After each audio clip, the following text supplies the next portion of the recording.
Andi sampai S1 juga belum tahu mau kemana ya gitu. Iya, benar. Kenapa sampai tergabung jadi tim sukses? Itu gimana cara Oh iya. berpikirnya? Ketika bicara politik gitu, aku percaya bahwa ketika aku belajar politik, manusia itu adalah makhluk yang desain dengan kebutuhan politik yang sangat tinggi gitu. Apapun yang dilakukan adalah politik sehari-hari. Baik itu makan, minum, tidur, dan bangun tidur kembali beraktivitas. Seluruh elemen yang dia rasakan di dalam dirinya itu diatur di wilayah politik. Semua itu orang hanya lihat dari hilirnya saja. Hulunya di mana? Hulunya keputusan itu dibuat di wilayah politik. Kalau saya tidak berkontribusi pada wilayah di sekitar saya, lalu kapan kemudian saya bisa memberikan dampak bagi begitu banyak orang gitu. Oke. Keputusan masuk itulah saya lakukan saat usia semuda mungkin, bukan tunggu matang mungkin, karena kemudian persoalan ini muncul. Kayak anak muda ini ngambil posisinya harus seperti apa sih gitu loh. Ngerti nggak? Terhadap situasi sekarang yang kita anggap terbuka aja dulu gitu loh. Oke. Nah, Karena memang keputusan MK belum ada memutuskan apapun terkait sistem yang akan dilakukan, karena berarti artinya kita pakai yang terbuka pakai dulu. yang terbuka, karena sistem terbuka. Artinya peluangnya besar sekali bagi anak-anak muda itu mengambil peran. Artinya dia harus mulai, kalau dia tahu nih, dia akan maju di 2029, dari sekarang masuk partai. Setuju. Berorganisasi dengan baik, kontribusilah pada partai. Kasih warna yang positif. Kasih warna yang positif, sehingga apa? Peran Anda di-highlight oleh siapapun, bahwa tidak harus masuk partai itu harus langsung dapat highlight langsung, nggak apa-apa gitu. Kita nggak harus dapat itu dulu, tapi setidaknya kita punya karya, punya kerja. Ketika kita nanti tidak dapat tempat di situ, saya yakin bahwa orang-orang hebat itu pasti punya tempatnya nanti.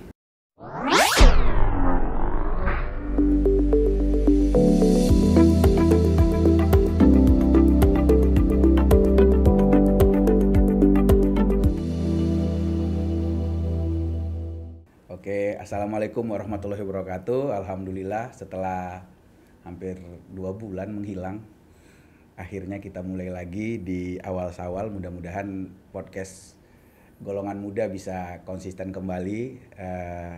Sebelumnya maaf lahir batin. Kita mulai sekarang. Saya senang hari ini kedatangan anak Riau jago lah kalau aku pikir ya. Aku menggunakan diksi jago karena jago pakai K ya, bukan jago ya. Itu bahasa Pekanbaru, bahasa Riau. Kenapa boleh jago? Karena sebenarnya awalnya yang saya tahu tentang ini, kita perkenalan dulu. Ariandi Zulkarnain ya, dosen dari Universitas Bangka Belitung, dosen politik. Nah, saya tahunya malah belakangan, karena sebelumnya tahunya kita sama-sama lari, hobi lari, nggak pernah cerita politik, tapi ujung-ujung ternyata dosen politik. Nah, kita langsung aja perkenalkan, ini Andi, saya manggilnya Andi. Boleh Andi ceritakan dulu lahir, kita punya kebiasaan di podcast cerita tuh pengen tahu latar belakang dulu tuh. Siap. Oke, saya lahir di sebuah provinsi di pesisir, di Indragiri Hilir. Oke. Orang tua, ibu itu aslinya orang Inhil, ayah itu orang Kuantan Singingi, dari satu desa namanya Muara Lembu. Siap. Di Kuantan Singingi, daerah Singingi gitu. Jadi ayah orang sana. Cuma besar dari usia 0 sampai SD itu dihabiskan di satu perusahaan gitu, karena ayah tinggal di daerah kawasan perusahaan. Perusahaan santan kelapa Kara itu di PT Pulau Sambu sana. Jadi terbesar sedunia ya, Asia Tenggara dulunya. Asia Tenggara, oke. Ya. Jadi ayah kerja di perusahaan itu, jadi besar di lingkungan perusahaan dan SD di sana, kemudian SMP tinggal di rumah paman, berbeda kecamatan tapi masih di kabupaten yang sama. Terus kemudian SMK-nya kemudian saya hijrah ke luar kabupaten, kembali ke kabupaten ayah, yakni di Kabupaten Kuantan Singingi, di SMK Negeri 1 Teluk Kuantan. Dan kemudian menghabiskan waktu artinya tumbuh dan berkembang itu di Kota Pekanbaru sejak studi S1 maupun studi S2, dan akhirnya hijrah kembali keluar Provinsi Riau. Jadi tahapannya mulai dari keluar dari kecamatan dulu, lalu keluar kabupaten, keluar provinsi, akhirnya sekarang gitu. Oke, akhirnya sekarang jadi dosen di Universitas Bangka Belitung. Dan dosen yang cukup aktif, banyak, ada beberapa nulis opini juga ya. Siap. Ada diundang di beberapa kegiatan partai juga untuk jadi memberikan masukan ya. Ya, alhamdulillah di awal-awal di Bangka Belitung sendiri dapat kesempatan kemarin memberikan pendidikan politik khususnya untuk soliditas kader di beberapa partai dan yang terbaru sih di kader Partai Gerindra sekota Pangkal Pinang waktu itu. Oke. Nah, aku agak mundur lagi sedikit nih. Siap. So aku manggil nama aja karena jauh lebih muda. Iya. Pak dosen, jadi ini yang menarik sih sebenarnya sebelum kita jauh ke situ. Kan tadi dari SMK ya. SMK jurusan apa? SMK Bangunan malah. SMK Bangunan. Nah, kita tahu kan dari bangunan mesti masuknya sipil, arsitek atau Iya. apa. Itu apa ceritanya kok bisa akhirnya di Unri lolosnya di situ? Memang minat ke situ atau mungkin kecelakaan tapi ternyata kecelakaan yang benar apa kayak gimana? Ceritain dikit deh. Sebenarnya ayah itu kan orangnya orang teknik ya, artinya dia lebih seneng anaknya itu fokus ke kejuruan karena pada akhirnya dia bilang kita akan masuk dunia kerja gitu dan yang kebayang waktu kecil itu kayaknya pekerjaan mendesain sesuatu atau merakit sesuatu tuh jadi menarik gitu. Salah satu yang terbayang di kepala itu menjadi arsitek itu keren gitu. Dan bayangan dari kecil juga keluarga itu udah bilang kalau jadi arsitek tuh uangnya banyak gitu dan lain-lain gitu. Jadi pola pikir itu udah kebentuk. Pokoknya kalau mau sekolah nanti SMK pengen ke teknik gitu atau teknik sipil atau teknik arsitek. Nah, akhirnya masuklah ke teknik sipil waktu itu atau yang dikenal TKB waktu di SMK. Udah sempat masuk teknik sipil? Hampir masuk waktu itu, tapi kemudian ada persoalan di mata, buta warna parsial. Karena ada kesalahan soal itu, jadi itu bisa dibilang takdir atau tidak. Pada akhirnya ya mungkin Tuhan berkehendak di situ kan akhirnya. Bukan jalannya di situ. Waktu itu hampir memutuskan untuk nggak mau kuliah waktu itu, gara-gara kehilangan motivasi. Padahal selama ini pengennya ke arah teknik gitu kan. Terus kemudian hampir mengambil masa jeda, tapi orang tua tetap mendesak, udah tes aja dulu gitu. Akhirnya lulus di 2 jurusan waktu itu, satu ilmu pemerintahan S1-nya, dan kemudian lulus lagi di opsi lain yakni ilmu kelautan. Tapi karena biaya kuliah di ilmu pemerintahan itu di kampus mana? Di Universitas Riau. Riau. Di Unri. Ya, tapi kalau yang teknik sipil dulu jalur undangan di Jogja. Cuma karena masalah mata, lalu kemudian persoalan itu nggak bisa lanjut, jadi akhirnya balik lagi ke sini gitu. Dan dari 2 opsi itu akhirnya mutusin ke ilmu pemerintahan hanya gara-gara biaya kuliahnya lebih murah dibandingkan yang ilmu kelautan karena cukup signifikan 1:4 gitu. 600 ribuan di ilmu pemerintahan, sekitar 2,5 juta di ilmu kelautan. Jadi secara hitung-hitungan karena orang tua juga ekonomi biasa-biasa aja, jadi udahlah cari yang aman gitu waktu itu. Akhirnya mutusin dan nggak nyangka juga akhirnya kan perubahan kebiasaan mulai dari cara kita mengkonsumsi pengetahuan itu mempengaruhi cara kita berperilaku pada akhirnya. Karena akhirnya harus dipaksa berorganisasi di kampus yang ada waktu itu, terus kemudian di bidang keilmuan juga menuntut untuk lebih banyak kemampuan berkomunikasi, sedangkan di teknik kan kemampuan bekerja harus lebih ahli daripada kemampuan bicara gitu. Tapi pada akhirnya ketika masuk ilmu sosial, wah ini menarik sekali gitu. Akhirnya dituntut untuk mengasah ilmu komunikasi, kemampuan menyampaikan sesuatu gitu. Dan disitulah mulai ngerasa ada secercah harapan. Enggak, karena kan itu kan bumi dan langit itu dunianya kan, apalagi bisa sampai pencapaiannya seperti ini. Kalau buat saya pribadi sih bisa udah jadi dosen terus jadi pembicara, berarti kan orang yang benar-benar menikmati dunianya sekarang gitu. Nah, sementara dari SMA tuh kepikirannya bukan jadi orang seperti itu luar biasa loh. dan apa namanya, susah dibayangkan sebenarnya gitu loh, karena orang teknik yang ngebayangin pekerjaannya seperti itu tiba-tiba masuk ke ilmu pemerintahan dan benar-benar aktif sampai akhirnya sekarang malah ya sepertinya emang sangat dunianya Andi sekali kan gitu kan, dan saya sendiri nggak pernah nyangka bahwa pernah punya background teknis dan pernah bercita-cita malah di dunia teknis. Itu keren. Terima kasih. Itu kita sedikit sejarah sampai kuliah ya. Cuman ada yang menarik. Saya lihat di biografi Andi pernah tergabung di Satma PP ya. Iya, benar. 2 tahun ya. Ya, 2 tahun di Itu kepengurusan. 2012-an ya? Ya, awal-awal kuliah kan 2010, Ya, terus kemudian masuk ke pengurusan 2011, Ya. lalu lanjut gitu. Ya, ini kita bukan anu ya, maksudnya bukan menganggap PP seperti apa. Tapi kalau PP sekarang sangat berbenah dan keren, udah mulai memasukkan banyak orang-orang intelek kan ya. Tapi zaman itu kan PP 2012 masih Iya. bukan itu yang terkenal. Kenapa memilih untuk bergabung di situ? Penasaran aja nih Bu, pengen tahu nih.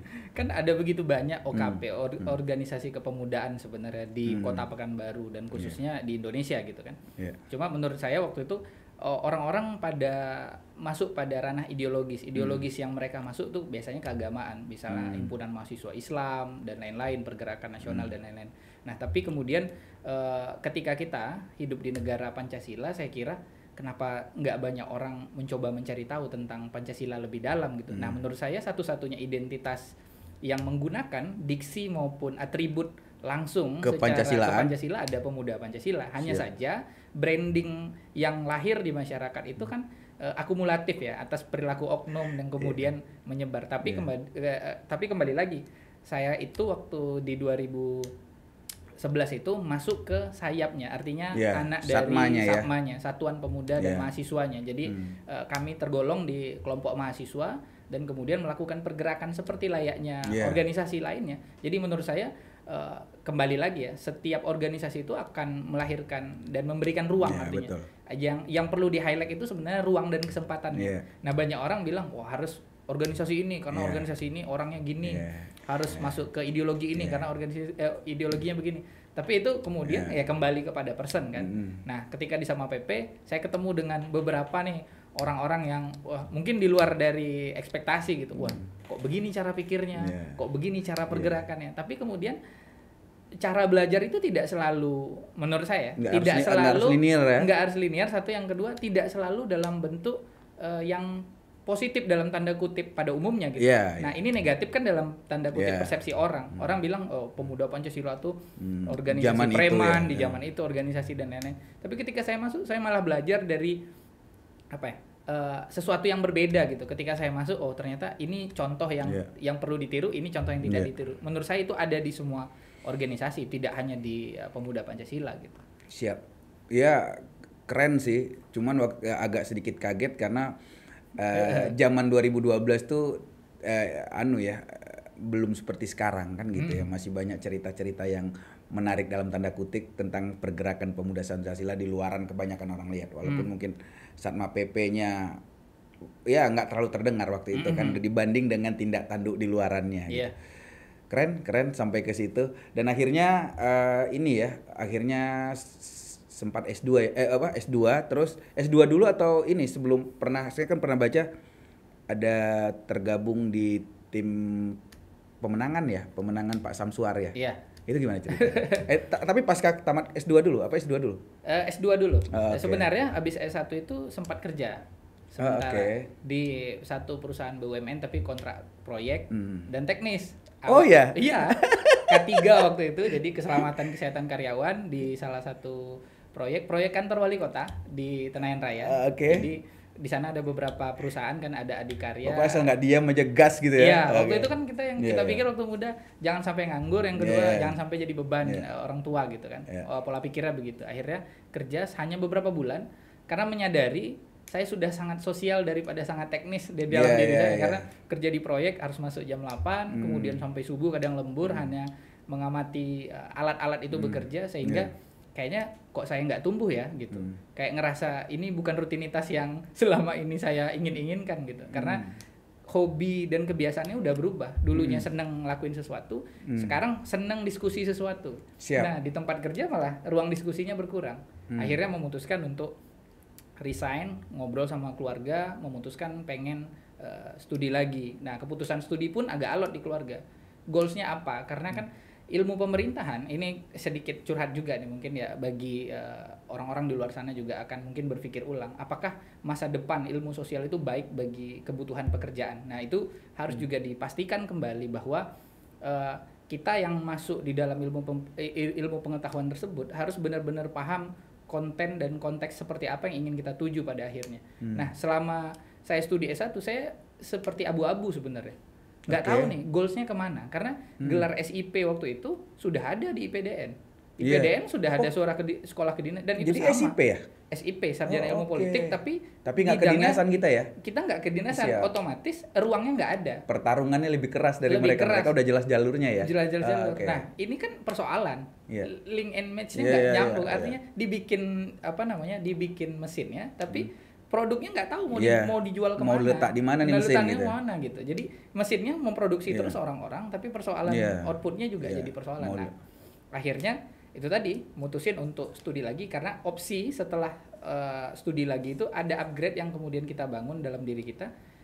S2 itu bisa apa? Nah, bisa apanya itu ternyata kalau bicara politik ternyata banyak opsinya. Bisa jadi konsultan politik, bisa Iya. jadi ahli surveyor dan ahli di bidang data politik gitu. Dan kemudian udah jadi tren sekarang bicara politik udah pakai data, udah nggak sekedar pakai kayak dukun-dukun gitu ya. Wah, saya bisa dapat 10.000 nih di sini gitu. Sehingga kita harus ilmiahnya gimana? Lebih terukur ya? Lebih terukur. Siap. Nah, ketika melihat itu juga salah satu opsi yang muncul adalah dosen. Oke. Nah, awalnya nggak berminat sebenarnya jadi dosen. Cuma ya mengalir saja proses Iya. S2 gitu. Kalau ngelihat jalurnya kan ini orang teknik, terus pengennya masuk jadi arsitek, terus tiba-tiba masuk kuliah di situ dan masuk di K3, terus masuk S2 dan malah kepikir jadi dosen. Itu kan agak begini-begini. Zigzag Iya, ya. zigzag. Dan itu kelihatannya serius terus, apalagi udah sampai ke dosen. Itu kan udah mentahbiskan diri memang jadi orang yang benar-benar terus menggali sesuatu di dunia itu kan gitu. Oke. Iya, itu keren lah kalau aku pikir dan ternyata Andi sampai S1 juga belum tahu mau kemana ya gitu. Iya, benar. Jadi intinya penting dijalanin terus didalamin ya sampai ketemu serunya ya. Iya, benar. Oke. Keren. Nah, tadi kan kita balik nih. Kenapa sampai tergabung jadi tim sukses? Itu gimana cara berpikirnya? Nah, ketika Karena itu kan gini nih, kita memilih saya pengen ngasih pandangan ke yang nonton ya, dalam artian itu kan tergabung ke kelompok politik tertentu gitu. Terus ketika misalnya kalah nih, terus kita memposisikan diri seperti apa, terus ya menjadi seperti kan kadang-kadang orang takut untuk menjadi pihak dari sebelah manapun gitu dan terus berusaha mencari aman. Akhirnya nggak menghasilkan apa-apa juga dan tidak menjadi apa-apa juga gitu loh. Nah, ini kan kemarin ya oke lah, latar belakang politik ada, terus berpikir ya kayaknya aku bantu Pak Sam dan Pak Edi Natar sih, itu latar belakang pemikirannya gimana? Oke. Menarik ya. Ketika bicara politik gitu, aku percaya bahwa ketika aku belajar politik, bahwa kita ini adalah manusia politik, artinya makhluk politik gitu. Manusia itu adalah makhluk yang desain dengan kebutuhan politik yang sangat tinggi gitu. Apapun yang dilakukan adalah politik sehari-hari. Baik itu makan, minum, tidur, dan bangun tidur kembali beraktivitas. Seluruh elemen yang dia rasakan di dalam dirinya itu diatur di wilayah politik. Kita ngomongin gadget, di sana ada kuota handphone. Kalau kebijakan Kementerian Informasi merubah soal sistem penataan kuota dan lain-lain internet, itu bisa berubah harganya. Nah, harga BBM misalnya naik, harga pasar naik. Semua itu orang hanya lihat dari hilirnya saja. Hulunya di mana? Hulunya keputusan itu dibuat di wilayah politik.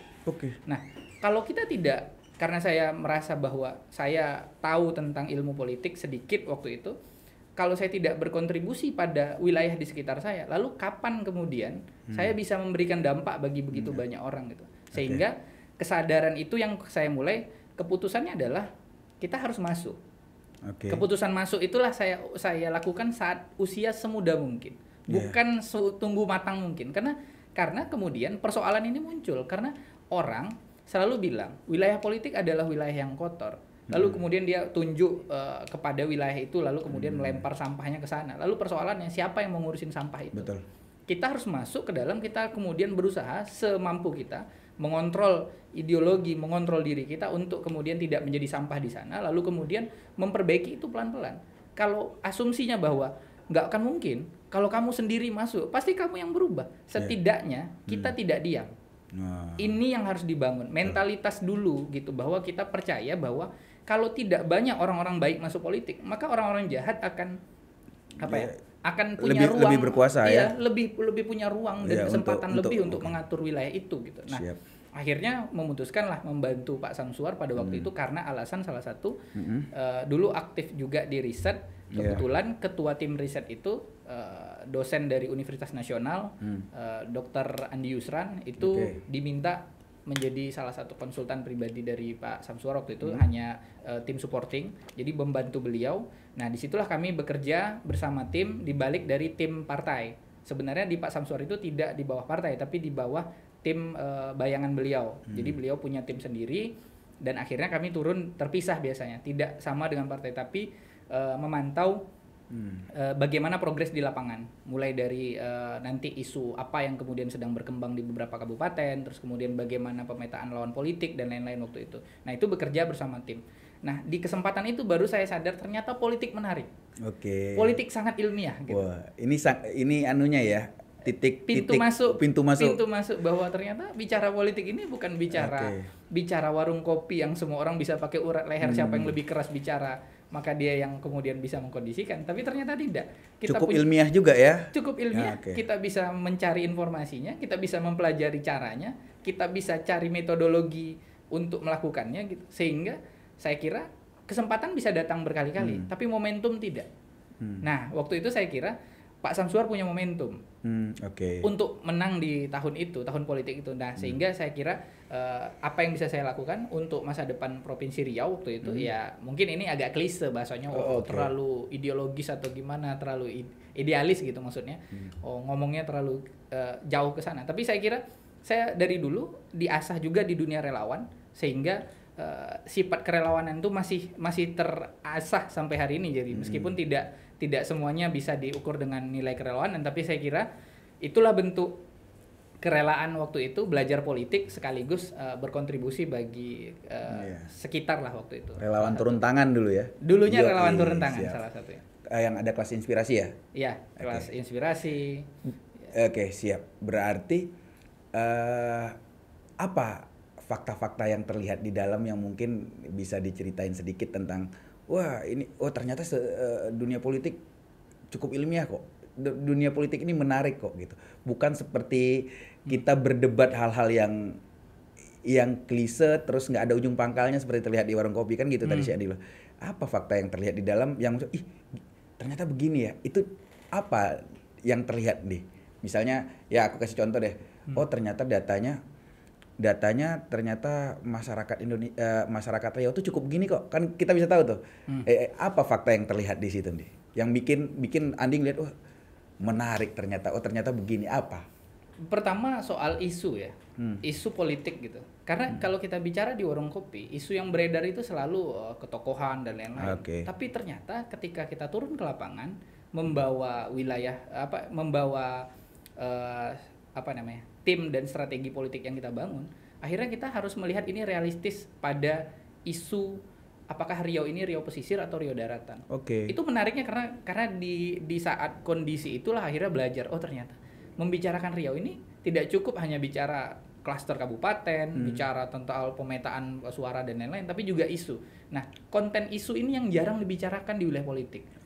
Karena orang bicara menang, tapi lupa bicara strategi. Dan strategi itu di dalam menang ada begitu banyak poin yang harus disiapkan. Salah satunya adalah isu. Isu itu akan melahirkan program akan melahirkan kegiatan akan melahirkan rencana pembangunan yang akan dilakukan oleh aktor politik yang bersangkutan. Nah, kegagalan kita selama ini memetakan masa depan Riau itu kegagalan membangun isu dan memetakan isunya, sehingga kita nggak punya master plan. Makanya persoalan soal, mohon maaf ya, ini agak disentil juga beberapa pejabat yang kena kasus korupsi soal sumber daya alam. Persoalan sumber daya alam kok nggak pernah selesai di kita. Berarti kan ada persoalan. Nah, ternyata baik daratan maupun Riau pesisir, persoalan penataan tata kelola sumber daya alam kita masih buruk. Nah, kok ini nggak dilakukan? Nah, ketika turun kemarin ke lapangan dan kemudian melihat datanya, ternyata ini menarik untuk disampaikan ke masyarakat. Ternyata ini bisa dijadikan program. Sebenarnya Pak Samsuar waktu itu sudah melakukan begitu banyak hal di Siak dengan program Siak Hijau dan lain-lain gitu. Itu salah satu ya mungkin yang bisa di spill waktu itu. Nah, kegiatan-kegiatan yang sudah dibangun ketika beliau menjabat itu tidak begitu susah ketika kita punya strategi yang sudah kita petakan ini, Riau daratan seperti ini, Riau pesisir begini, sehingga masuknya juga lebih taktis dan tidak seperti orang yang ingin lebih tepat sasaran, lebih efektif ya. Lebih efektif. Nah, itu yang kemudian kita mencoba, ternyata berpolitik itu tidak sekedar prediktif ya. Kebanyakan orang kan begitu kuat prediktifnya tapi tidak kuat ilmiahnya. Nah, ilmiah itulah kita harus bangun datanya. Nah, data itu bisa dilakukan baik survei internal maupun dari data eksternal. Tinggal kemudian kita mereduksi datanya seperti apa lalu digunakan untuk apa. Nah, itu yang kemudian dipelajari sangat teknis waktu di saat itu. Dan kemudian selain dari itu Bang Do ya, saya tuh dapat kesempatan waktu itu jadi ketua untuk tim survei pemilihan wali kota di 2018 waktu itu, dan datanya yang kami lakukan survei itu persis tidak jauh dari margin of error yang kemudian margin of error kami itu faktanya hampir sama dengan kejadian, karena begitu banyak pasang calon waktu itu yang di era kedua Pak Firdaus, dan kemudian isunya juga menarik. Anehnya memang waktu itu tim pemenangan mereka juga ada yang hadir ke kampus karena itu dilakukan secara swadaya oleh masyarakat kampus dengan teman-teman mahasiswa pasca sarjana bikin survei internal kami karena ada tugas mata kuliah. Udah kami bikin survei lalu kemudian bikin seminarnya, dan setelah diseminarkan hasil seminar itu tidak jauh berbeda dengan hasil akhir kejadian pemilu di 2018 kalau nggak salah ya, 2018 itu. Jadi intinya begini, semuanya bisa diprediksi, semuanya bisa diusahakan, semuanya bisa dikejar ketika kita pegang datanya dengan benar, ketika kita bekerjanya dengan ilmiah ya. Benar. Jadi maksudnya gini, saya coba tarik garis terhadap keinginan keinginan anak muda masuk ke dunia politik kan gitu. Banyak yang senang sama euforianya aja tapi tidak bertindak ilmiah terhadap situasi gitu. Akhirnya kan kita akhirnya kan jadi semacam bias di kita, GR di kita aja gitu loh. Popularitas tuh belum tentu elektabilitas kan kayak gitu kan. Terus fakta yang terlihat di sekitar kita belum tentu sebenarnya seperti itu gitu, karena banyak variabel yang menjadi hitungan ya. Dan ternyata yang diteliti atau yang diprediksi waktu di tim pemenangannya Pak Fir itu apa fakta menariknya, ternyata isunya atau di isunya atau apanya yang bikin akhirnya kayaknya mainnya begini karena situasinya begini. Itu apa yang terlihat waktu itu? Klarifikasi dulu Bang Ridho. Bukan tim pemenangan Pak Fir. Kami melakukan survei untuk pemilihan wali kota. Jadi ini seluruh peserta wali kota yang ikut kontestan waktu itu kita lakukan survei politik. Nah, hasilnya dengan opsi-opsi yang ada kemarin dengan jumlah peserta pemilu yang ada, Pak Firdaus itu hanya menang sekian persen, 33 seperti hasil analisis kami. Dan kami melihat bahwa ternyata data 30% itu harusnya menjadi data kritis oleh pemerintahan Kota Pekanbaru. Kenapa demikian? Bayangkan, beliau menjabat 2 periode, pada hasil survei kami, efektivitas pembangunan beliau hanya dipilih 30%. Artinya ada 70% masyarakat yang tidak puas. Hanya ini kan soal kemenangan, beliau tetap menang karena opsinya begitu banyak. Ini cuma masalah strategi, taktik dan aturan main waktu itu. Dengan 30% aja udah bisa menang kan gitu. Akhirnya kenapa kita berpikir nggak sama-sama daerah lain yang mesti 51 kan gitu. Akhirnya bermainnya di ranah itu aja kan gitu. Tapi kalau untuk melihat itu dalam efektivitas pembangunan, kita bisa gunakan data itu lebih baik untuk mengkritisi. Jangan hanya sekedar untuk pemenangan gitu Pak. Makanya kami membagi ini pola pemenangan, ini pola pembangunan. Makanya kita bilang tidak selalu yang menang itu bagus dalam membangun. Dan berarti kalau kita sedikit kritis mengkritisi sistem yang ada, ketika menang dengan jumlah di bawah 50% kan sebenarnya bukan representasi keinginan masyarakat dong harusnya. Harusnya ya. Benar. Tapi kan sistem kita begitu. Betul. Iya. Nah, keren sih. Maksudnya mestinya kayak di Pekanbaru itu lebih aku pengen dengar bahwa maksudnya di level anak muda itu ngomongnya lebih ilmiah tentang politik. Jadi kan jadi seru gitu loh, bukan sekedar apa namanya, tampilan-tampilan menarik aja tapi kosong gitu. Ya. Oke, keren nih. Ini mungkin terlihat berat tapi menurut aku senang nih sama topik ini. karena begini, kita selalu terlihat apa ya? Karena aku di Pekanbaru, karena aku di Riau, aku ngerasa apa ya? Aura atau euforia bagaimana orang menganggap politik menjadi bagian dari hidup tuh tak kayak di Jawa sana gitu, nggak kayak di ibu kota sana gitu. Benar. Ya kayak kemarin kan ya aku buka aja sih, aku pernah di Caleg Muda ya. Iya. Aku pernah di Caleg Muda ya karena Pak dosen ini juga nih rekomendasi nih. Sampai di situ kita ngerasa bahwa kawan-kawan di sana tuh punya kedewasaan berpikir politik gitu. Ngerti nggak maksudnya? Benar. Ya berpolitik dengan riang gembira. Iya, riang gembira. Kita berbeda, Padahal ya kalau misalnya kita ikutkan ke polarisasi 2019, ini nggak bisa nyatu ini nih orang-orang ini kan. Bener. Di dalamnya ada yang ngaku sangat ekstrem kanan, yang satu ngerasa di ekstrem kiri, yang satu yang di tengah-tengah, tapi di dalamnya ketawa ketiwi kan. Ya. Dan tetap berpikir kritis dengan ide dan gaya masing-masing. Betul. Gitu loh. Ya kita kan berharapnya begitu dan saya ngelihatnya di Pekanbaru belum ada mungkin ya forum-forum seperti itu yang bikin kita ngerasa kita ini pasti duduk nih. Ya kalau misalnya kita kalau misalnya kita boleh beda, kan yang nama pemikiran tuh nggak mungkin sama. Benar. Gitu. Terus masalahnya senang gitu, masalah suka sama sesuatu tuh memang udah fitrah kita tuh, kita nggak mungkin suka sama hal yang sama. Betul. Akhirnya makanya ada beberapa pilihan, termasuk pimpinan kan gitu. Tapi kalau akhirnya kita berantem sama hal-hal yang nggak bisa kita diskusikan karena cuman masalah suka dan suka itu kan susah. Nah mestinya ada forum-forum seperti itu biar Pekanbaru tuh bisa ngikut lah sama yang di ibu kota atau yang di sana, aku pengennya begitu. Nah, ya mudah-mudahan segeralah ada yang seperti itu. Nah, ini Pak dosen ini kan udah mulai nulis opini gitu. Ini menarik nih. Apalagi udah masuk tahun politik kan ya, udah banyak kawan-kawan ya, kita senang banyak sih anak muda yang mulai masuk ke politik. Cuman kan ada beberapa tantangan-tantangan juga.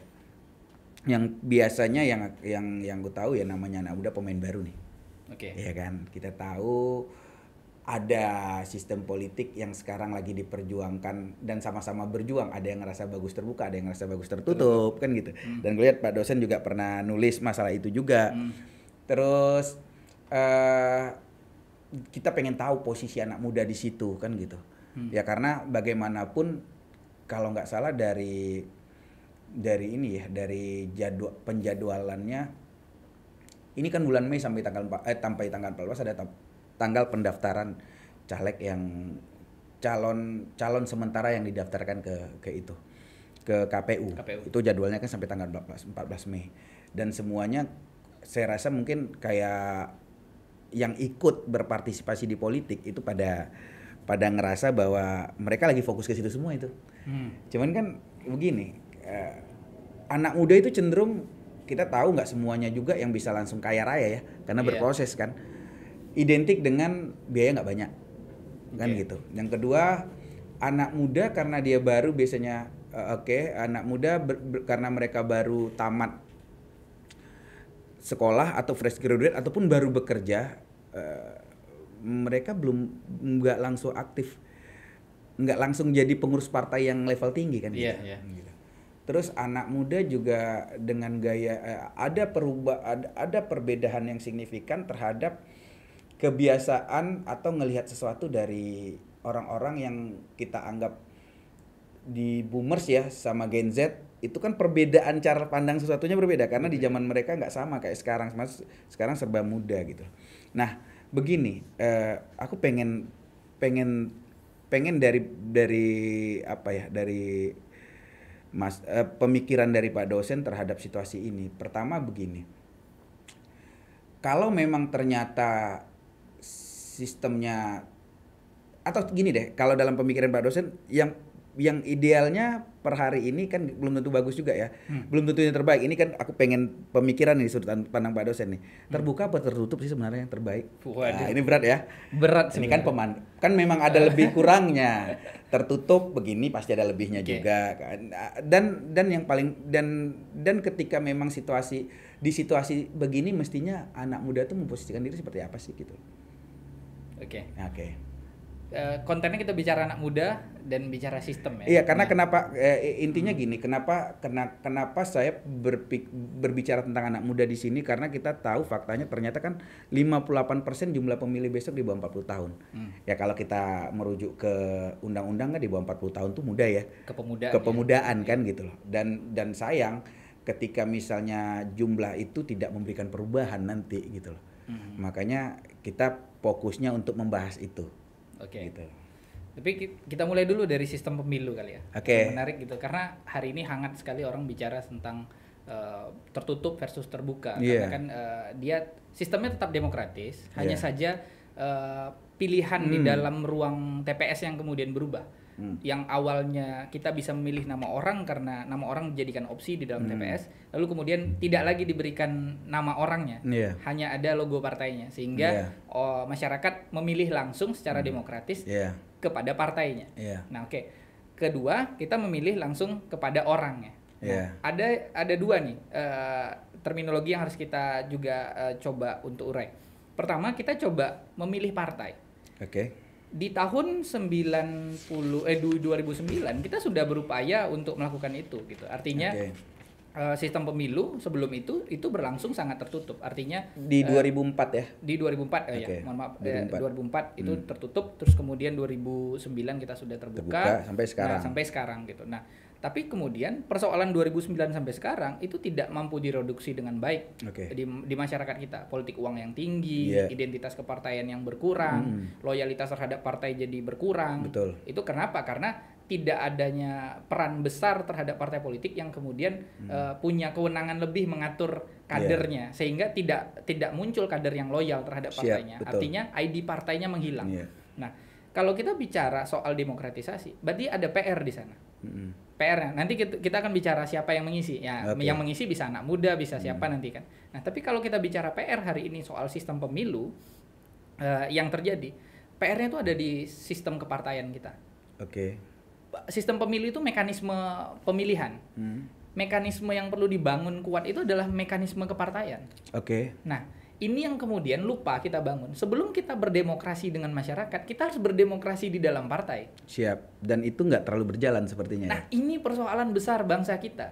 Bahwa pilar demokrasi itu adalah partai politik. Pilar besar pemilu, pilar besar negara demokratis adalah partai politik.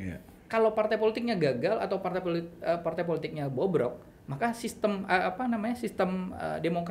demokrasinya akan rusak. Kenapa? Karena tidak terjadi demokrasi yang kita butuhkan. Nah, kalau mau dia terbuka atau tertutup, selagi demokrasi tadi sudah dibangun di dalam partai, itu nggak ada persoalan sebenarnya.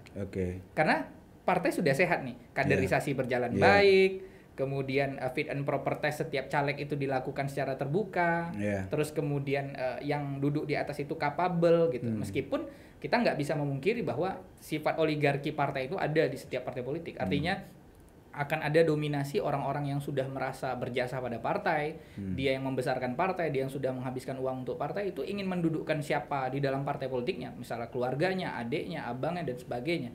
Nah, ini persoalan yang harus segera diselesaikan. Agar apa? Dibangun dulu sistem kepartaiannya. Kalau sistem kepartaiannya tidak pernah berubah, sistem pemilu dalam bentuk apapun akan jadi persoalan di hilirnya.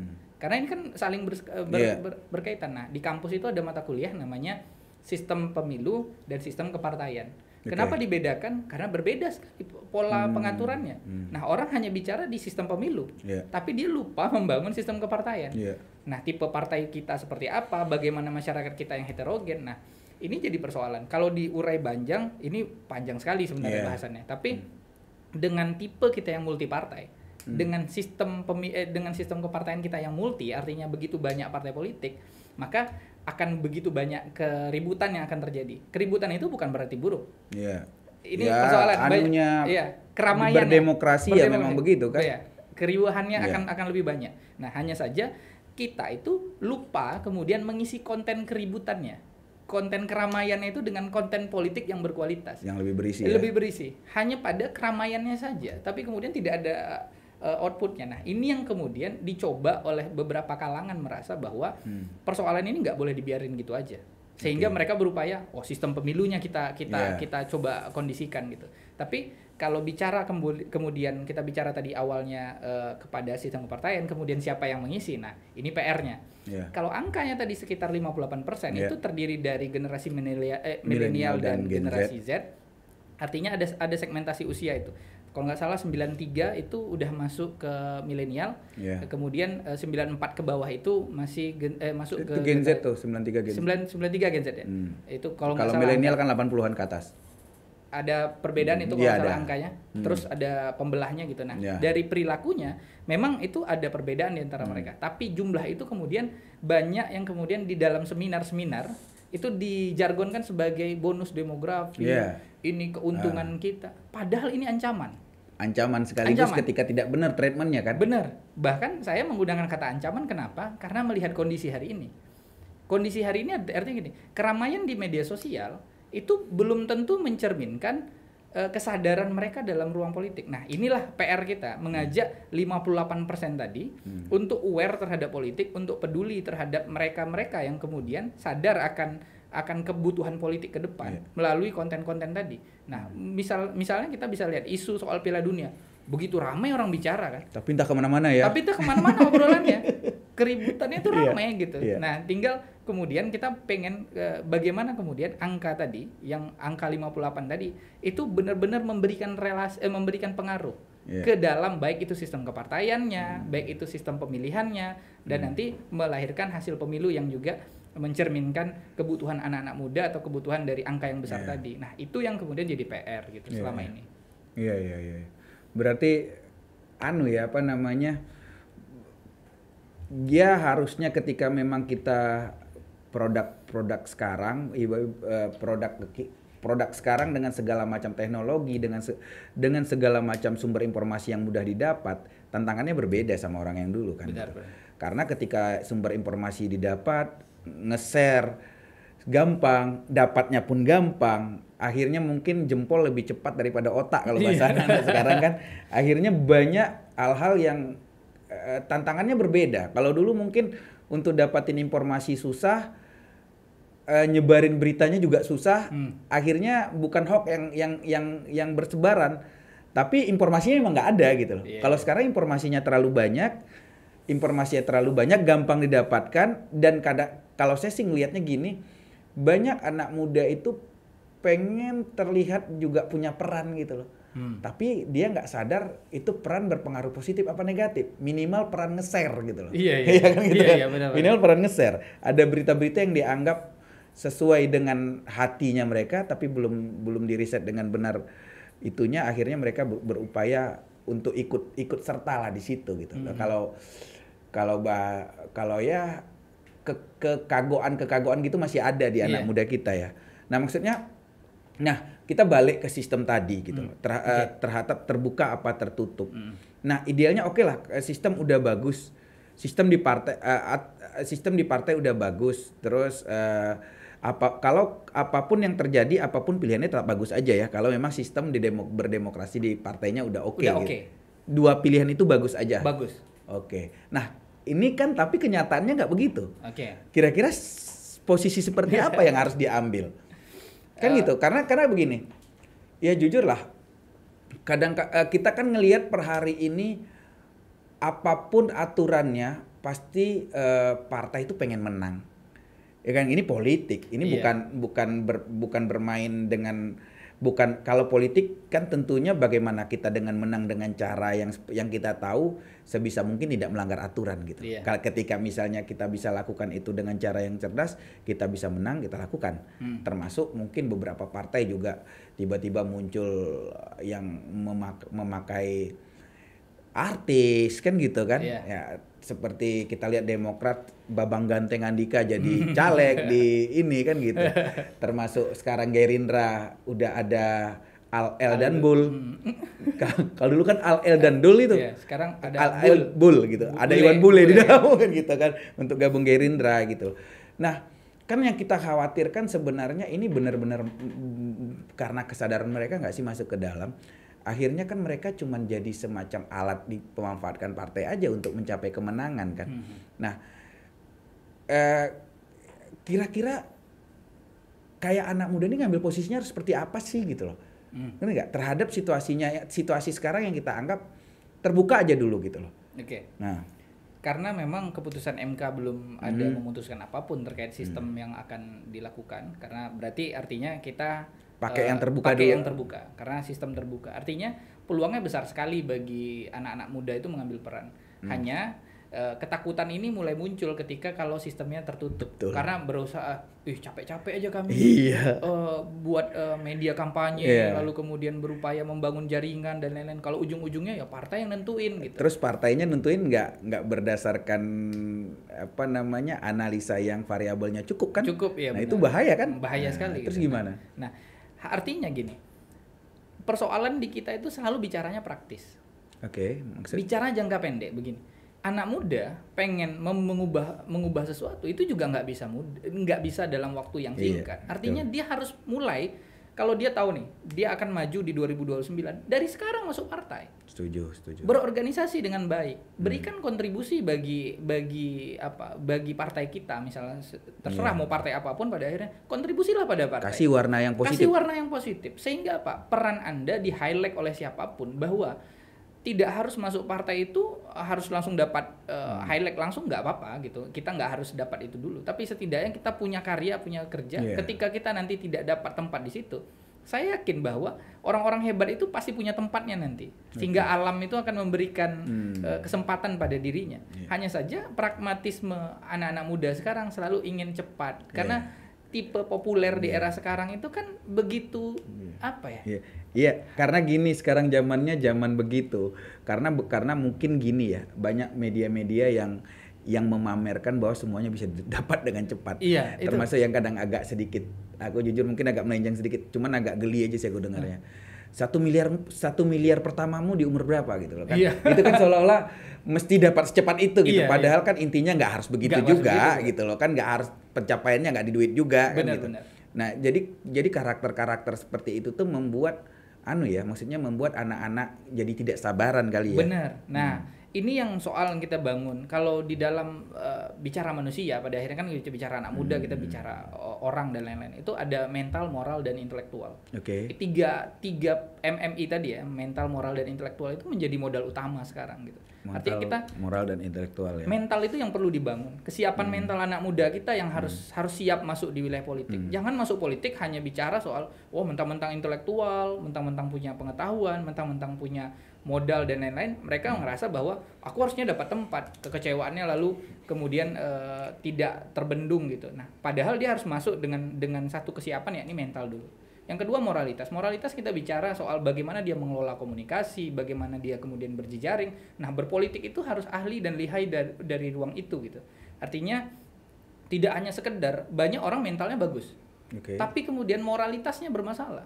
Dia seolah-olah punya ego sendiri bahwa perspektif dia yang paling benar. Iya, self-centris itu yang jadi persoalan di anak muda sekarang. Percaya diri boleh saja, tapi kemudian kita juga harus dinamis dalam melihat kebenaran. Karena menurut saya kebenaran itu tidak kemudian relatif, tapi tentatif, karena dia menyesuaikan pada situasi dan kondisi, sehingga kemudian kita tidak boleh memonopoli perasaan kita pada ruang tertentu. Nah, masuk dalam wilayah politik kita harus mulai dari situ, mental dulu yang siap, yang kuat, kemudian moralitas, baru intelektual. Karena pada akhirnya persoalan kita, bangsa kita itu selalu begitu. Begitu banyak anak-anak muda yang intelektual, tapi persoalan mental dan moralnya nggak siap. Sehingga ketika dia masuk di wilayah-wilayah yang strategis dengan kesempatan yang sudah ada, gitu, mereka gagal memaksimalkan itu. Kenapa? Karena itu tadi. Karena mereka tidak dibangun dengan mental yang baik, dengan moralitas yang kuat. Sehingga apa? Kita nggak cukup, bangsa kita ini diisi oleh orang pintar. Para koruptor itu kan orang-orang pintar semua. Yang menjadi persoalan kan nggak ada moral ya. Nggak ada moral, mentalnya memang intelektual, sangat intelektual sekali malah sangat intelektual. Artinya kan gini, persoalan pendidikan, persoalan manusia, baik itu di dalam partai politik, baik itu dalam organisasi, baik itu di dalam kampus, itu pada 3 hal tadi. Nah, desain kelembagaan itu harus mendesain ketiganya siap. Jadi orang masuk misalnya, ini Bang Ridho dari Golkar ya, misalnya orang kalau masuk Golkar harus punya ketiganya. Ketika dia digembleng bertahun-tahun menjadi kader yang siap, sehingga apa? Dia punya loyalitas yang kuat. Nah, selama ini yang tidak terbangun partai politik, mohon maaf ini kritik ke semua partai ya.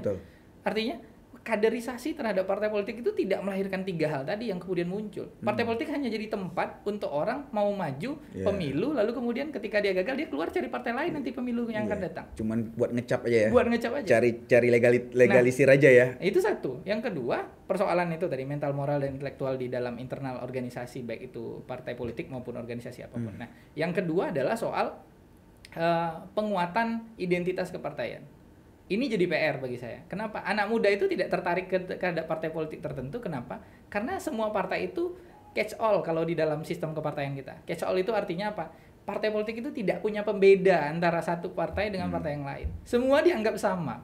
Sehingga ya mungkin partai A sudah punya angkatan mudanya. Partai B sudah punya golongan mudanya. Artinya kan semua partai punya tempat untuk anak muda. Hanya saja kemudian tidak ada pembeda khusus yang membuat orang tertarik sehingga anak muda itu berbondong-bondong masuk ke sana. Nah, kemudian PSI itu menjadi menarik sebelumnya. Nah, kalau kita highlight di pemilu sebelumnya, kenapa? Karena PSI menjadi tren partai anak muda. Tapi kan tidak cukup tidak kuat. Tidak bisa mempertahankan itu sampai ke artinya ujung. Tidak cukup kuat pada akhirnya kan. Kenapa? Karena dia akhirnya melebur dengan kekuasaan. Dia kemudian tidak menjadi pembeda di pemilu yang akan datang. Kenapa? Karena dia sudah masuk dan melebur, kemudian dalam beberapa isu dia juga bias dalam beberapa kali analisis gitu. Nah, tapi itu kembali beberapa contoh. Nah, jadi PR-nya ada pada satu tadi kita membangun mental dan moral di dalam sistem kepartaian kita sehingga itu menjadi modal utama untuk mereduksi orang-orang luar itu masuk. Karena orang tahu nih, Ridho ini adalah hasil kaderisasi Golkar yang baik dari Golkar Institute misalnya. Orang akan berbondong-bondong datang ke Golkar untuk masuk karena tahu kualitas anak mudanya tumbuh di situ. Nah, itu yang perlu dilakukan dan ini juga kadang-kadang kita kan bisa riset bodoh-bodoh aja lah. Banyak kok kita lihat anak muda yang udah mulai berpartai tapi tidak punya kepercayaan diri menunjukkan bahwa dia terafiliasi sama partai tertentu. Misalnya gini deh, hari-hari itu dia kasih contoh, hari-hari dia storyin kegiatan dia di mana-mana, tapi nggak pernah dia liatin kegiatan partainya. Hari-hari dia sibuk ngeliatin kegiatan yang lain, tapi apapun yang sebenarnya perkembangan positif tentang partainya nggak pernah dia munculin di sosial medianya.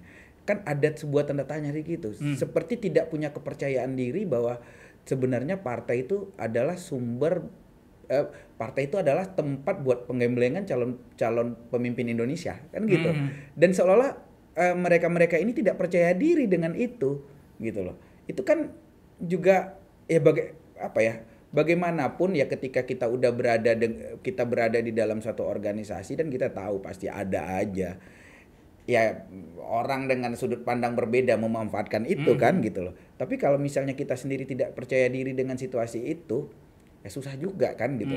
Nah itu yang terjadi sekarang. Saya banyak ngelihat orang pengen nyalek tapi tetap dia sembunyiin identitasnya seolah-olah besok udah ujung-ujung aja aku munculin bahwa aku nih maju gitu loh. Pede bahwa aku lebih terkenal dari partaiku kan gitu. Dan menurutku itu nggak bagus gitu loh. Betul. Karena kalau kita ngelihat kalau kita ngelihat negara yang paling demokrasi katanya demokrasi yang kata orang Amerika kan gitu. Ya justru mereka afiliasinya kemana sudah sangat jelas kan. Betul, gitu kan. Kita di sini nih malah ragu-ragu kemana arahnya apa gitu, mau seperti apa gitu. Nah balik lagi tadi misalnya ini kan terhubung juga nih Pak dosen terhadap algoritma hoax. Ini aku penasaran sih, ini sebenarnya tulisannya mengenai apa nih? Algoritma hoax itu ya. Jadi hoax. Itu bicara soal bagaimana kemudian di percakapan publik itu ada sesuatu yang kemudian direkayasa atau dibentuk untuk membentuk opini satu. Yang kedua untuk menghasilkan finansial. Untuk menghasilkan finansial. Bahkan di dalam ruang politik sendiri, hoax itu bisa menghasilkan finansial. Misalnya bagi beberapa segelintir oknum ya. Oknum gitu. Nah, ternyata di kota-kota besar itu ada kemudian orang-orang yang di balik layar gitu ya, yang bekerja menyediakan sarana hashtag atau sarana-sarana pembentukan opini dalam bentuk membangun persepsi kepada tokoh-tokoh tertentu sehingga dia bisa menyerang atau kemudian sehingga dia bisa membentuk citra yang kemudian dan itu sengaja dibuat dan itu sudah berlaku lebih dari 5 tahun belakangan. Artinya dan di Indonesia sudah berjalan. Artinya inilah kejelian kita. Kebanyakan orang kan begitu mudah kemudian memaknai data informasi kemudian mencernanya tanpa kemudian dia melihat kembali apakah ini informasi yang tepat, apakah ini punya basis data yang kuat dan ini diambil dari mana kesimpulannya. Nah, masyarakat kita yang mohon maaf ya kurang literasi, bisa dibilang kurang interogatif terhadap informasinya. Jadi kita tuh percaya informasinya mudah, tapi kita tidak interogatif terhadap informasi itu jadi persoalan. Nah, itu kebiasaan buruk kita. Kadang kita mudah percaya, tapi kemudian kita tidak mengklarifikasi kepercayaan kita tadi tepat atau tidak. Nah, di dalam tulisan itu juga saya lihat bahwa kebiasaan masyarakat kita yang mudah tadi itu dijadikan sarana untuk sekelompok orang dibayar, kemudian maupun ada yang membayar untuk kebutuhan itu tadi, baik itu membentuk opini maupun kemudian menghasilkan pendapatan-pendapatan di balik layar dari panggung politik yang kita lihat tadi kan. Orang bicara politik, bicara siapa ya, Anies Baswedan, bicara Ganjar, bicara Ridwan Kamil, bicara tokoh-tokoh besar nasional itu lengkap aja semua tuh, ada jelek ada bagusnya. Iya.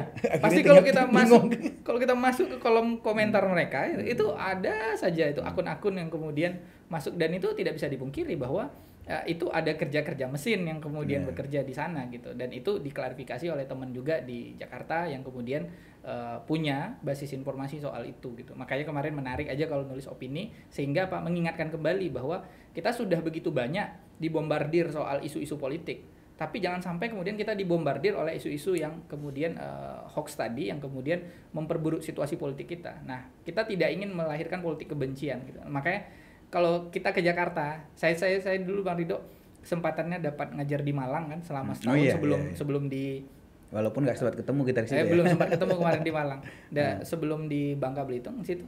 Itu euforia yang kita lihat adalah itu tadi, berpolitik dengan riang gembira, kita tidak saling membodohi satu sama lain, kita tidak coba. Tapi kok kenapa iklim itu berbeda setelah kita keluar dari tanah Jawa gitu. Seolah-olah menakutkan ya gitu. Kau orang sana, aku orang sini gitu. Dan nggak pernah ada titik yang buat kita berdiskusi mencari kesamaannya kan. Benar. Jadi gini, tadi kan kita bercerita tentang algoritma nih. Terus apa yang mesti dilakukan buat orang-orang yang buat masyarakat lah, biar dia tidak terjebak dengan bias yang sengaja dibuat oleh oknum tertentu untuk kepentingan politik mereka. Apa yang mesti dilakukan sama ya, karena kan kalau kita buka IG, kalau sosial media lah IG apa itu, kita bingung nih. Seolah-olah datanya benar aja, seolah-olah ini aja gitu. Nah, apa yang mesti dilakukan agar kita misalnya tepat sasaran untuk memutuskan, oh ternyata ini benar, ini nggak benar. Semuanya bikin konten dan biayai mahal loh. Dengan untuk membuat sebuah, biar orang punya pemikiran sesuai dengan arahan mereka. Kan kita bisa lihat jelas-jelas, gak usah kita ngomong lah. Ada konten dari sebelah sini yang upayanya ceritanya bagus di sini aja semua. Konten sebenarnya bagus di sini. Ini kita yang nggak ikut-ikut bingung ini yang mana yang benar ini. Itu masyarakat mestinya memposisikan diri kayak gimana nih?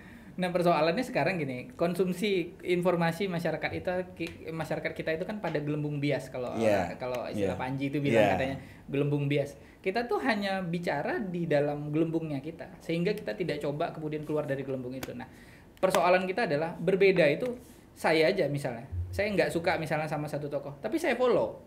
Tapi saya juga dapatkan informasi dia. Biar lebih berimbang. Berimbang. Nah, kebiasaan kita adalah kita sangat memblok diri kita atas pengetahuan terhadap yang bersangkutan. Sehingga kita tidak punya ruang klarifikasi informasi maupun ruang pembanding atas asumsi yang sudah kita bangun. Kebanyakan kita kan membaca informasi itu sesuai dengan apa yang kita butuh. Kita scroll apa yang kita inginkan, apa yang memenuhi selera kita. Kan. Kita buka Instagram nih, isu-isu politik nih, seneng nih nyerang pemerintah, seneng kali itu. Kalau ada orang komen di Instagram orang lain mendukung pemerintah, wah kita nggak terima nih. Kenapa Anda harus komen begini katanya? Justru kita cari lagi pembelaan yang bisa mengalahkan mereka. Arti itu kan persoalan. Kita bicara dalam gelembung bias. Semuanya itu tidak mungkin kita bisa kontrol, satu. Yang kedua, pada ruang tertentu kita harus punya perimbangan. Nah, kebiasaan membandingkan asumsi kita dengan informasi yang berbeda itu menjadi sesuatu yang menarik untuk kita belajar. Ternyata apa yang kita simpulkan itu tidak selalu benar, tidak selalu tepat. Nah, itu asumsi yang harus dibangun. Bukan justru ini harusnya tepat nih, ini harusnya begini gitu. Sehingga kita hanya mencari justifikasi untuk kemudian memperkuat asumsi kita. Sehingga yang kita yakini benar itu tidak terklarifikasi dengan baik. Jadi bisa disimpulkan bahwa intinya kita ini yang perlu kita cari itu kebenaran gitu ya. Benar. Bukan kita mencari hal yang memuaskan kehendak kita. Jadi keluarlah dari biasnya itu. Follow aja semuanya ikutin aja semuanya gitu. Akhirnya kita bisa nyimpulin sesuatu di situ. Benar. Akhirnya kita bisa melihat pada sisi-sisi yang kemudian tidak pernah kita bayangkan. Iya. Ini maaf cakap kan yang pro pemerintah seolah-olah yang di luar pemerintah jelek aja. Jelek aja, benar. Yang di luar pemerintah seolah pemerintah jelek aja gitu. Akhirnya kan ini nggak pernah ketemu nih garisnya nih. Benar. Oke. Cocok tuh itu. Tolong lebih ini lagi nih kawan-kawan nih biar nggak masuk di gelembung bias kiri atau kanan. Benar. Dan kita udah di kode tadi, waktunya udah hampir habis. Itulah kalau ngobrol seru-seru tuh masih banyak padahal lagi nih. Jadi gini, pada tahap ini kita tahu tadi kelemahan terakhir juga mungkin dari sumber daya biaya juga. Yang muda juga nggak sebanyak orang-orang yang ibaratnya udah siap secara mental juga kan ya. Kayak kawan-kawan banyak yang pengen nyalek seperti itu. Padahal mereka kita ngeliat punya potensi. Terus jumlah kita juga banyak di sini, ada sekitar 58%. Nah, tentu dengan kondisi modal sedikit, terus modal sedikit, tapi ikut juga dengan ngelawan orang-orang yang modal besar. Terus faktanya juga jumlahnya kita banyak. Apa pesan yang mesti disampaikan buat orang-orang yang pengen caleg? Untuk menghadapi situasi 2004 dengan segala faktanya. Terus apa juga pesan buat anak-anak muda sebenarnya nggak nyalek tapi punya hak politik. Tapi katanya pengen ngerubah negara nih gitu. Nah itu pesan terakhir nih dari Pak dosen nih. Sip. Nah, itu silakan. Kalau kita bicara anak muda artinya kita bicara signifikasi angka ya. Artinya angka itu kita tidak hanya bicara soal jumlah tapi kita bicara soal kontribusi. Nah inilah perannya anak-anak muda itu mengambil kontribusinya. Kontribusinya apa? Ketika jumlah kita besar, kita bisa mengubah arah. Arah yang mau kita bangun itu atau arah yang ingin kita atur itu ada pada kita. Kenapa? Karena kita punya signifikasi. Nah, selama ini kita hanya bicara signifikasi pada ruang-ruang diskusi saja, tapi tidak aksi nyata. Aksi nyata di mana? Ya di TPS. Bagi para pemilih ya. Bagi para pemilih itu di TPS. Kenapa? Karena TPS adalah tempat untuk kita berdemokrasi sebenar-benarnya. 5 tahun ini adalah 5 tahun dendam kita harus kita tuntaskan. Dendam kita, kritik kita soal jalan, kritik kita soal apa. Ya tuntaskan di dalam TPS. Pilih orang-orang terbaik. Pilih orang-orang bertanggung jawab. Nah kita lupa kadang bahwa menuju TPS kita selalu ada embel-embel yang memberikan money politik dan lain-lain. Padahal itu justru memperburuk situasi kita. Nah ini juga harus jadi mentalitas yang harus dibangun oleh anak-anak muda datang ke TPS tapi dengan kesadaran gitu. Itu pertama soal para pemilih ya, untuk para pemilih. Dan bagi para anak-anak muda yang ingin masuk politik ini adalah tempatnya gitu.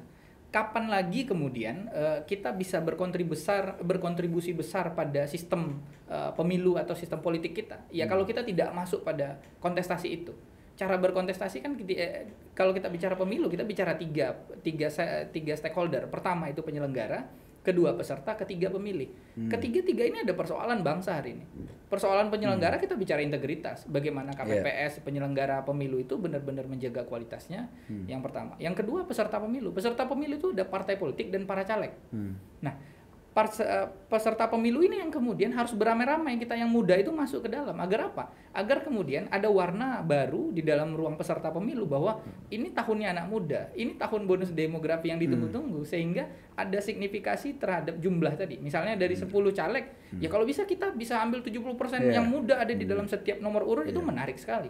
Artinya kansnya untuk masuk juga lebih gede kan? Lebih besar. Artinya apa? Kita rame-rame 7 orang melawan 3 orang di dalam internal partai saja. Ini bukan berarti membuat gontok-gontokan di partai enggak ya. Tapi artinya secara jumlah kuantifikasi kita, jumlah angka saja kita sudah mendominasi. Kenapa tidak didominasi di dalam partai? Jangan hanya dominasi TPS-nya.